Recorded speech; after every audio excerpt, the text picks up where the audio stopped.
We're making healthy and delicious no-bake birthday cake protein bars. They're gluten-free with oat flour, filled with all-natural sprinkles, and topped with an optional drizzle of white chocolate. Hello, my name is Nicole Bonilla, and if you love healthier recipes to our favorite foods, then you are in the right place. To make these really easy protein bars, all you need is a mixer or a food processor, or you could stir them by hand with a little bit of elbow grease. And we'll start with oat flour. Now you could either use store-bought flour or you can grind your own. All you have to do is take old-fashioned or quick oats, put them into your food processor or a high-speed blender, and blend them for about 10 to 20 seconds or until you have a nice fine flour. So I'm going to add 1/3 cup of oat flour. Now you're welcome to jot down these ingredients as we go along, or you can click on the link that's in the video description below. And that will take you to the full recipe with all the details, including ingredients and substitutions, the nutrition facts, as well as frequently asked questions.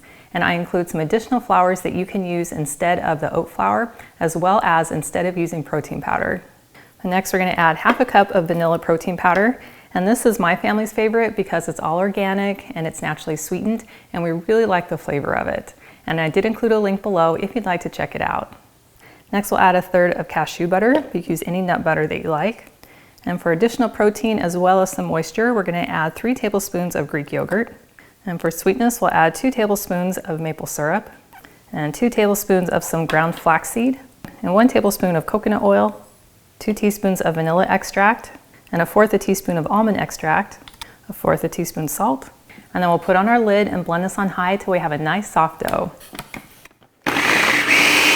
And you'll know it's just right when it forms this nice big ball. And then you can check the consistency by taking off a little piece and rolling it in your hand. And as long as it holds its shape without sticking to your fingers, it's perfect.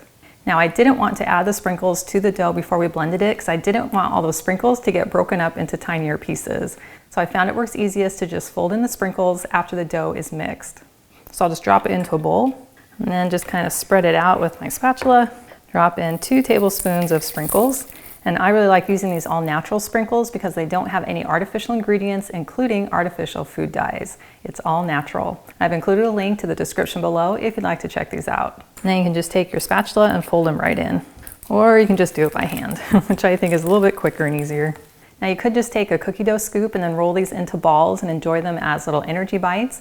But I found the best way to form them into bars is to just use a 4x8 or 4x9 inch bread pan.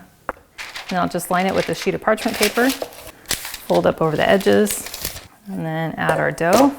And then I'll just start pressing it in by hand.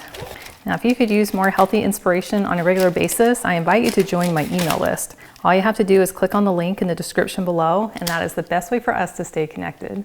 Now, once I've pressed it down by hand, I like to come back in with my silicone spatula, and that makes it really easy to get it pressed down nice and firm, because the firmer you press it, the more sturdy your bars will be. Now I'm just going to let this hang out in the freezer to firm up while we melt down our white chocolate. Now for the white chocolate that we're going to drizzle on top, you could use any white chocolate chips that you like. I've just added 1/4 cup of these white chocolate wafers and then added 2 teaspoons of coconut oil. Now I'll melt this in the microwave in 25-second intervals and taking it out to stir in between until it's nice and smooth. So after 2 rounds of 25 seconds, my chocolate is almost completely smooth, and you'll want the consistency to be thin enough that you can drizzle it easily across your bars. So if it's too thick, go ahead and add just a little bit more coconut oil. But testing its drizzle, I think this is just right. So I'm going to stir it for just another minute to melt down these last tiny little bits. Well, that's perfect, and it's ready to go on top of the bars, so I will go get them back out of the freezer. Well, here's our bars after a few minutes in the freezer, and you can see how easy it is to just lift them up and out with our parchment paper. And you can decide how you want to cut these bars down. You could make bars or squares.